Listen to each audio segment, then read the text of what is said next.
Yo guys, what is up? Ed Alicio here with part 2 of our 4-part series on the Pandemonium Raid normal mode with my thoughts for possible Savage mechanics on Final Fantasy XIV Endwalker. Today we'll be going over the second boss, Hippocampus. And honestly, this fight gives me a lot of E3S vibes. If you've done E3S, you know that normal mode left a lot on the table for Savage. I think that's what's going to happen here.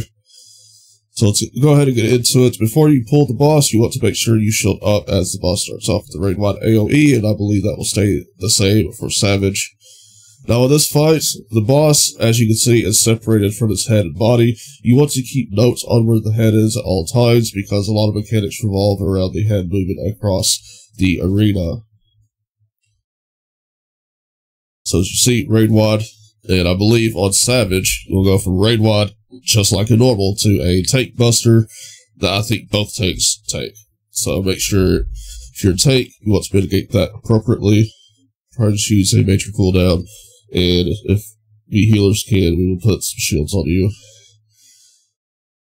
Smokey Cataract is one of the main mechanics you want to look out for. Basically, the best way to determine how to do this mechanic is we'll go back. When he splits his head off, take note of where the head is. The head is only going to cleave in front of it. That whole arena in front of the head is not safe.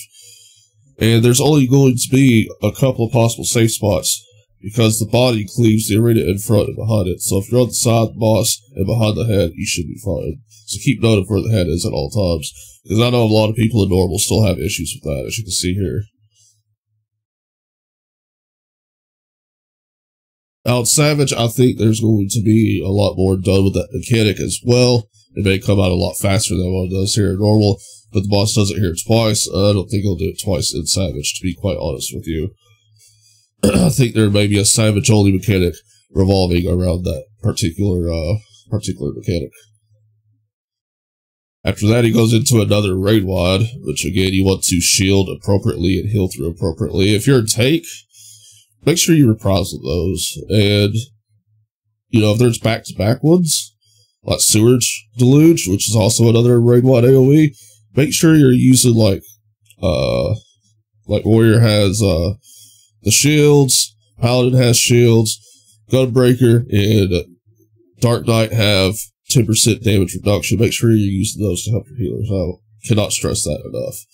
So with Sewage Deluge, as you can see here, there are safe spots around the arena. So you have the sewage drains here, which the water goes into, and then you have the 4 platforms where water's not on. Ideally, you want to stay out of the water. If you get in the water, you'll get a debuff called Dropsy, which gives you a damage over time debuff.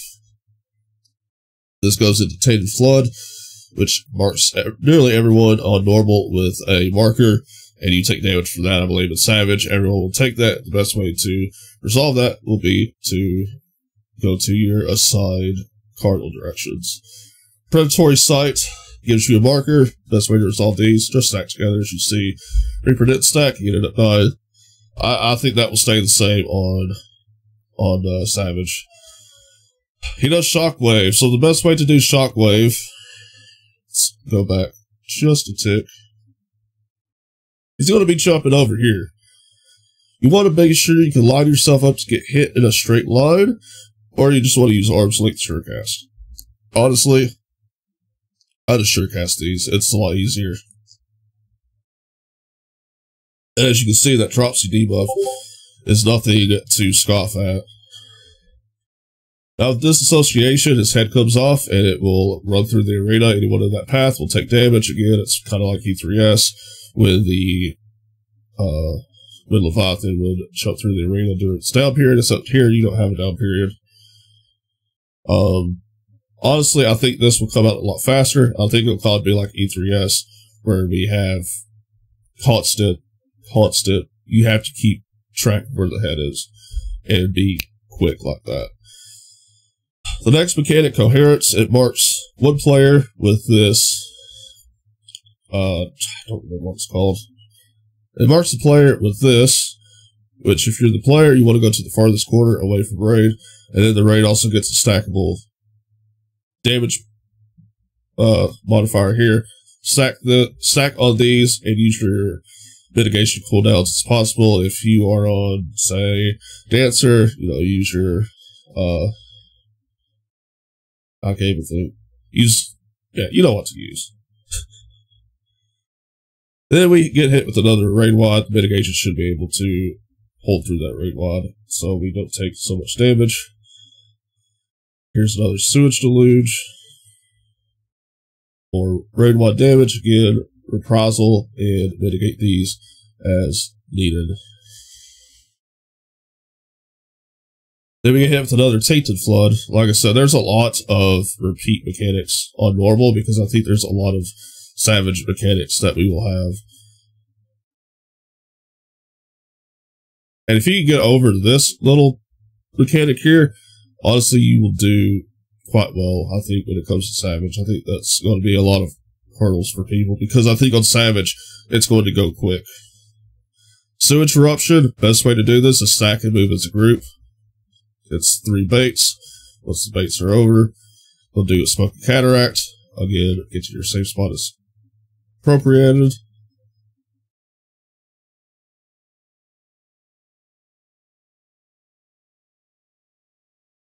Then you get hit with another Tainted Flood, which again, spread. Go to your cardinal sights. You also get a Predatory Sight, which means after this, you'll stack, mitigate Predatory Sight, and then keep going from there.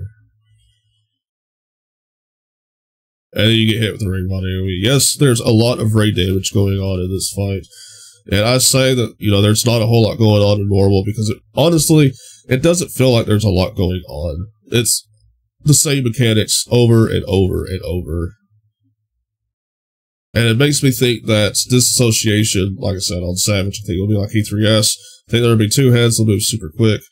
Your Shockwaves, you'll just arms link these, sure cast these, avoiding the drop C, avoiding getting hit with the head and all that stuff.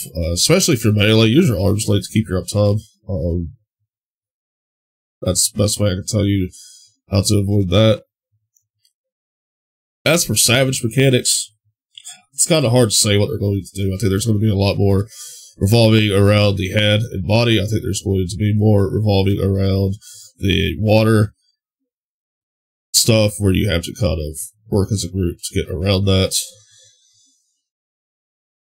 Now, I don't think there will be too much added into Savage that isn't already here. I think there will be a whole lot more damage, obviously. Savage, like you see, these raid damaging attacks do quite a bit, so healers are going to have a good time healing this one. And I think Sage or Scholar will be pretty fun here with their shields and mitigation. I think I haven't looked at White Mage or Astrology in this expansion, so I can't really recommend what would be the best one there. So, and as you can see, he does another Tank Buster again. Want to mitigate those as needed. I think we will see possibly another Tank Buster in Savage, where you'll have to involt it after the double impact Tank Buster. So just keep an eye out for those. I'm not saying what's going to happen, but I kind of have a good feeling that's possible. That's what's going to happen. But I really think on Savage that we're going to see a lot of mechanics revolve around this water.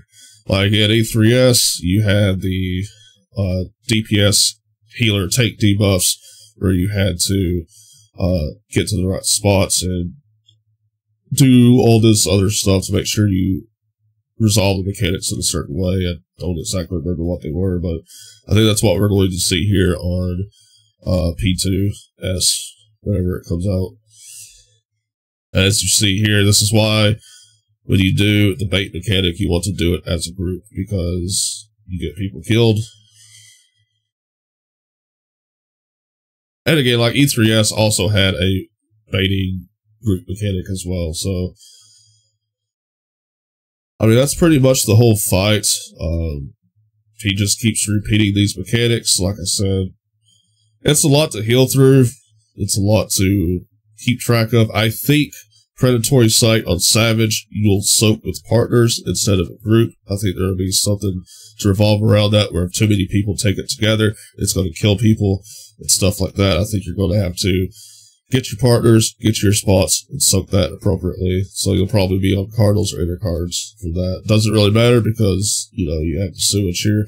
Honestly, I think on Savage, this part will possibly fill up somehow, like overflow, to where you have to stand on these. That's why there's grates up here, in my opinion. I think on Savage, there's going to be a mechanic where the water comes up onto this, and you have to stand on the grates. But yeah, that's pretty much the fight. That's pretty much my analysis on what I think will be on Savage. Didn't give too much detail onto what I think would be in it, because as of right now, it's kind of hard to predict. But some of these fights won't be in Savage, what won't. The last fight in this raid is going to be pretty hard to predict what will be in its Savage version and what's not going to be in it. But if you enjoyed this video, leave a like, comment, subscribe, and I'll see you in the next one. Peace.